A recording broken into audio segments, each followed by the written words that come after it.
कौन सी बात है यार, क्या फायदा बताइए, भी नहीं हो पाया।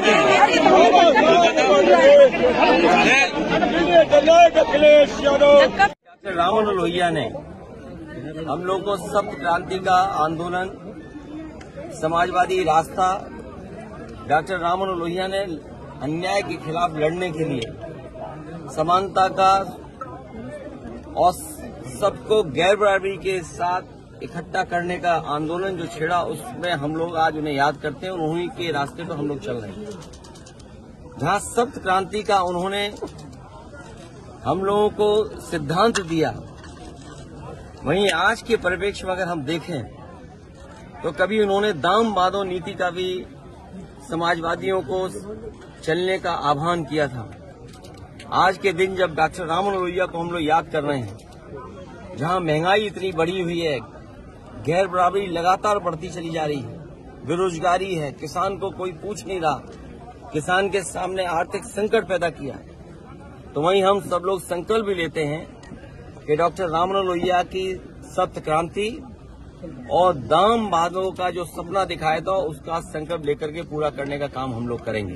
अधिकारी सरकार मिलकर के जनता को लूट रही है। रात ही में अयोध्या का मुझे जानकारी मिली कि एसडीएम शिवम यादव पे लगातार दबाव बना रहा था, लगातार एसडीएम गाली गलौज कर रहा था और दबाव इस बात का बना रहा कि पैसे दो उसको, पैसे नहीं दोगे तो तुम्हारे पे कार्रवाई हो जाएगी। और सुनने में आ रहा है कि उस एसडीएम ने इतना परेशान किया कि उसके बाल तक कटवा दिए सर के, और अब उसकी जान चली गई है। कौन है इसके लिए दोषी? ये सरकार में बैठे हुए लोग करप्ट हैं, जो जीरो टॉलरेंस की बात कर रहे थे करप्शन के लिए, लॉ एंड ऑर्डर के लिए। ये एग्जाम्पल कम है, ये एग्जाम्पल कम है क्या? सब पे बटता होगा, बटने का झगड़ा सुनने में आ रहा है। बताया आरोप चीफ सेक्रेटरी तक लगाया है। नहीं तो चीफ सेक्रेटरी कैसे बच जाएंगे? सब जानते हैं कि चीफ सेक्रेटरी भी उसमें शामिल रहे होंगे। और अब क्या करेंगे कि समाजवादी पार्टी के लोगों को पकड़ो, नेताओं को पकड़ो, मीडिया के सामने से उनके घर में झांको।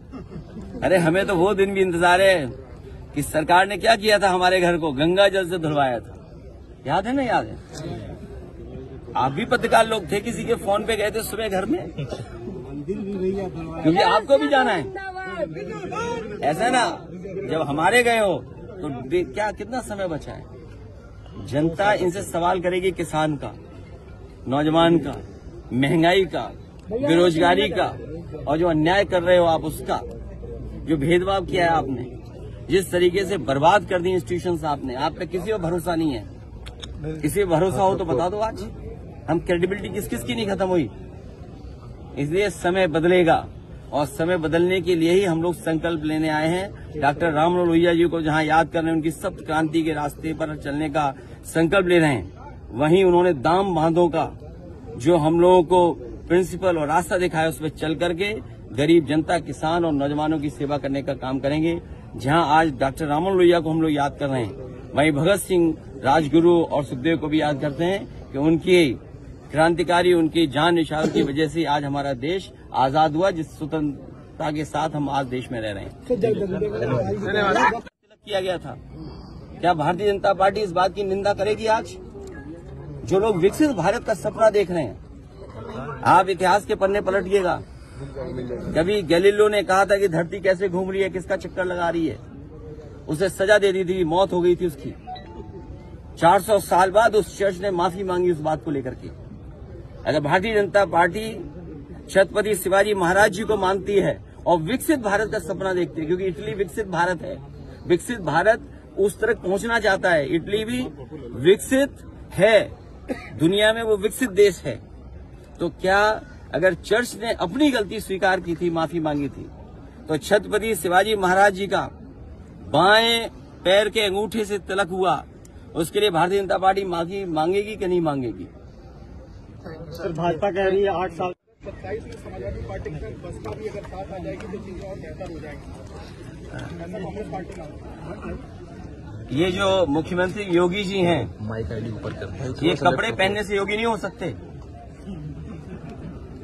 कोई भी कपड़ा पहन ले, हम सब कपड़े पहन ले, आप पहन ले कपड़े, वो जो लाइन से हमारा पत्रकार साथी हटा रहा है, ये बताइए आईएएस गायब है, वो पूछिए ना आप। मैं अपने पत्रकार साथी से कह रहा हूं कि बाराबंकी तक चले गए। इसी लोहिया पार्क में एक चोरी का दरवाजा है जहां से आईएएस लोग वॉक करने यहां आते हैं। आप पूछिए कि वो आईएएस कहां है जो जिस पर आरोप लगा है इतने कमीशन लेने का। और आपको तो ये पूछना चाहिए कि करप्शन कितना बड़ा था। आप क्यों नहीं पूछते हो? आप पूछिए आईएएस का नाम लीजिए और ये कहिए, अगर सवाल ना आता हो तो सवाल हम करें आपसे और वो सवाल आप मुझसे करो। मैं कहता हूं कि आप ये कहिए कि भारतीय जनता पार्टी की जीरो टॉलरेंस की जो पॉलिसी थी, आखिरकार एक आईएएस पकड़ने के बाद वो जीरो टॉलरेंस पॉलिसी कहां है? मैं चाहता हूं कि आप ये सवाल मुझसे पूछो। अभी 2 दिन पहले सर राम जी मैं आपसे चाहता हूं ये सवाल पूछो आप। वही पूछ रहा हूँ, 2 दिन पहले